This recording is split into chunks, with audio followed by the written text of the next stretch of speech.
Agora 8 horas e 48 minutos em Brasília. Revista Justiça Entrevista. E hoje vamos falar sobre um assunto polêmico, preocupante e que também chama a atenção de nós: o estupro virtual. Formas de chantagem online que envolvem chantagear a vítima para que ela realize atos relacionados a práticas sexuais. Um caso concreto foi registrado no Piauí e teve a prisão de um suposto autor de crime de estupro virtual. Um homem tinha fotos íntimas de uma mulher que foi até namorada dele, e por meio de um perfil de um aplicativo de rede social, ele teria ameaçado divulgar essas fotos e vídeos dela em cenas íntimas, caso ela não exibisse para ele o corpo dela e praticasse também atos libidinosos do outro lado da tela, através de uma webcam. A grande indagação é saber se essa conduta caracteriza ou não um crime de estupro na modalidade virtual.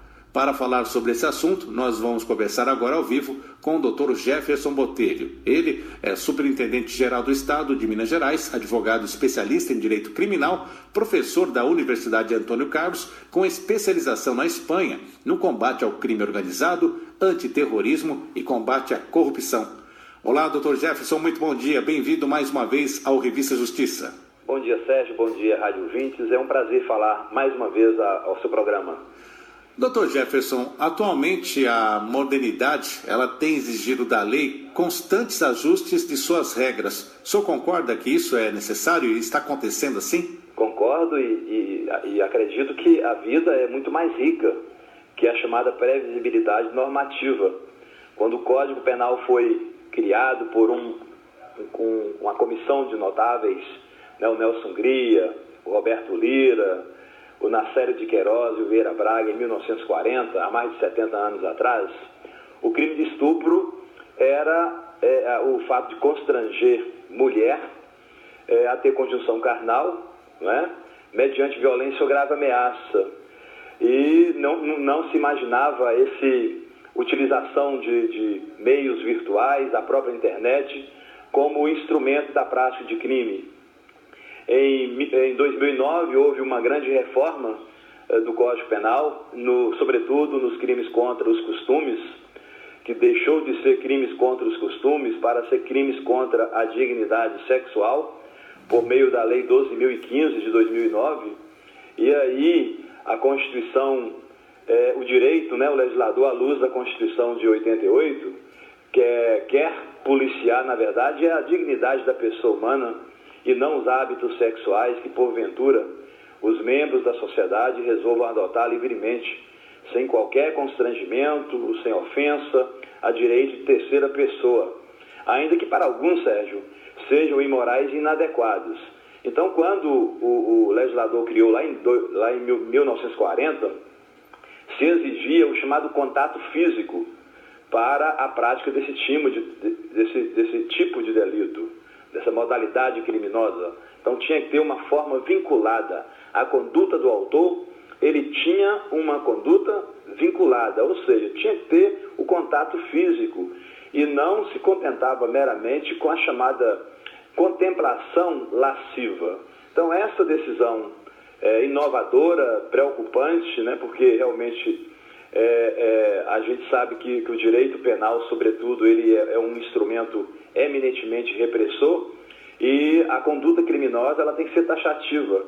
Você não pode deixar ao alvedrio do intérprete da lei e fazer uma interpretação progressiva ou sistemática da lei para ter aquela potencialidade de confinar a liberdade de pessoas.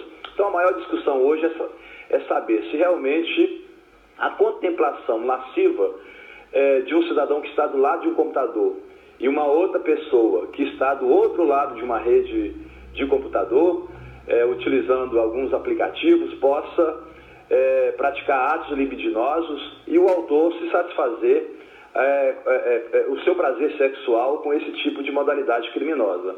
Então, evidentemente que isso vai causar uma grande celeuma no Brasil, e é importante, Sérgio, que a lei ela realmente caminha para uma evolução.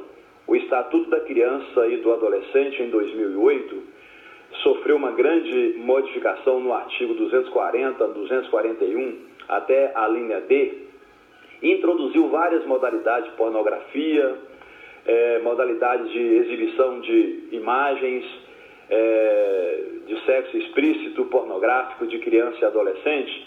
E essa mesma conduta que aconteceu no Piauí, lá em Teresina, e que serviu de motivação para a prisão temporária de um suposto autor de um crime de estupro na modalidade virtual, ela é prevista exatamente no artigo 241, a linha D do Estatuto da Criança e do Adolescente, quando se estende aquela situação de aliciar, de constranger, de instigar por qualquer meio de comunicação, criança com o fim de praticar ato libidinoso, e inclusive na chamada exibição de forma pornográfica ou sexualmente explícita. Então, para a criança, onde a conduta se torna muito mais censurável, já existe esse tipo de conduta criminosa. Eu acredito que, depois desse fato registrado no Piauí, o legislador ele vai ter que se mobilizar para se adaptar à nossa realidade. Eu acredito. Agora, 8h54. Doutor Jefferson Botelho, no artigo que o senhor escreveu no jus.com.br, o senhor deixa bem claro ali sobre o que é a sextorção. O senhor pode explicar para nós, o nosso ouvinte, o que vem a ser isso? Sim. O termo sextorção, na verdade, é um neologismo, né? Uma expressão nova criada em função da derivação de duas palavras já existentes na língua portuguesa. No caso, o sexo e a extorsão, que é um crime previsto no artigo 158 do Código Penal. Isso para explicar a exigência de vantagens diversas por parte de criminosos que têm a posse de imagens íntimas e vídeos sexuais de vítimas em troca da preservação do sigilo dessas imagens. Então, é uma categoria de ameaça e chantagem que se faz a fim de se obter favores sexuais e, mais recentemente, Sérgio, favores de vantagens econômicas ou patrimoniais. Isso começa no leste asiático, faz uma expansão para os países ocidentais como Estados Unidos e o Canadá, e chega hoje numa realidade preocupante no Reino Unido, não é? Então, assim, o mundo todo preocupado com essa situação. Nós temos a situação da sextorção velha e a sextorção nova.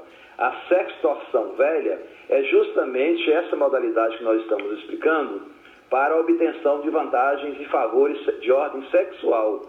Já essa modalidade nova, o cybercriminoso, ele utiliza dessa modalidade para adquirir bens patrimoniais, dinheiro, né? Então é uma forma de monetização, né? que ganha uma nova roupagem no direito brasileiro, que agora a pessoa passa a praticar crime de extorsão. E aí a conduta é muito clara, porque quando você exige alguma vantagem devida, alguma vantagem econômica, e exige um comportamento imprescindível da vítima para que ela faça alguma coisa, aí sim está caracterizado o crime de extorsão, ainda que a pessoa não obtenha a vantagem patrimonial em razão da ameaça do constrangimento, porque esse tipo de delito, segundo súmula do STJ, a súmula 96, é crime formal. Então há um exaurimento só com constrangimento. Não há necessidade do cybercriminoso alcançar a sua vantagem econômica em razão do comportamento da vítima. Então, por isso que é interessante essa fala, não é, a respeito desse assunto atual, que realmente vai provocar grandes discussões no meio acadêmico, no meio social e, sobretudo, no meio jurídico. Inclusive, essa sextorção, doutor Jefferson, tem a ver com esse caso de estupro virtual lá no Piauí, porque era essa chantagem que ele fazia com a ex-namorada, não é isso? Exatamente, a chamada sextorção velha, né? Então, hoje, há entendimento que isso pode caracterizar o constrangimento legal. Exigir da vítima através da grave ameaça, que é chamada de vício compulsiva, ou da violência efetiva, chamada violência real, da chamada vis corporalis, ou até mesmo através de uma violência imprópria, que ela faça alguma coisa que a lei não manda. Então há parte da doutrina que entende que esse comportamento que aconteceu no Piauí se amolda mais especificamente ao tipo penal do artigo 146 do Código Penal, que é um crime previsto no capítulo dos crimes contra a liberdade individual e a liberdade das pessoas. Então, assim, é uma situação que a gente vai esperar aí o andamento do processo e de outros casos hoje no Brasil. O Brasil realmente tem caminhado a passos largos para esse tipo de investigação. Só para que você tenha uma ideia, recentemente nós tivemos uma lei que permitiu a infiltração de agentes da segurança pública na rede virtual. É como se fosse agente filtrado.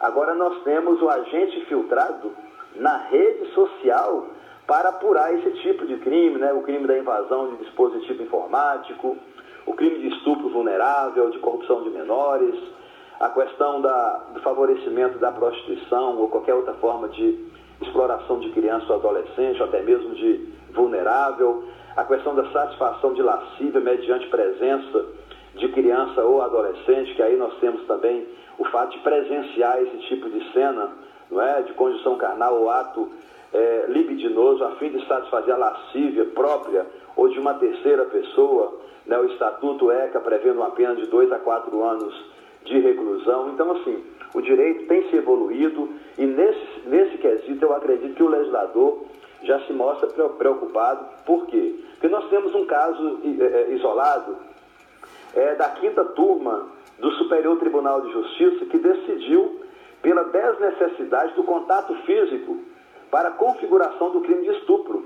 Foi um caso votado no dia 2 de agosto do ano passado, não é? Há mais de um ano atrás, e foi justamente uma jovem de 14 anos que foi levada para um motel, e lá, ela tirando a roupa, o autor se pôs a fazer a chamada contemplação lasciva, né? A presença. Então, nesse caso específico, a 5ª turma do Superior Tribunal de Justiça decidiu pela existência do crime de estupro de vulnerável, que hoje é previsto no artigo 217, alineado ao Código Penal Brasileiro, justamente por não exigir o contato físico, que é essa decisão que motivou também a decisão lá do Piauí, justamente porque você usou um instrumento que não exige o contato físico e a forma vinculada que sempre os juristas tradicionais exigiram para a prática do crime de estupro, e o atentado violento e o ato libidinoso diverso da conjunção carnal, que seria o atentado violento ao pudor, que hoje houve uma junção desses dois tipos de delito no artigo 213, atendendo aí uma tendência do sistema europeu de direito penal. Doutor Jefferson, por um lado, essa junção abrangeu mais crimes, mas também juristas e advogados analisam que essa junção acabou por diminuir a pena daqueles que cometem esse crime. O senhor concorda com isso? É porque, na verdade, antes dessa junção, poderia haver um chamado crime continuado, ou então um concurso material de crime. A pessoa, num só contexto fático, ela poderia responder pelo crime de estupro, né, quando havia a conjunção carnal, que é o congresso vagínico, ou chamado coito normal, e também nas chamadas preliminares, antes da prática do estupro. A pessoa necessariamente passava por atos libidinosos diversos dessa conjunção carnal. E por isso, hoje é difícil você configurar o chamado concurso material de crime, onde o cidadão pratica o crime com várias condutas e as penas são somadas a partir lá daquele sistema do cúmulo material, que é o sistema adotado hoje no direito penal brasileiro.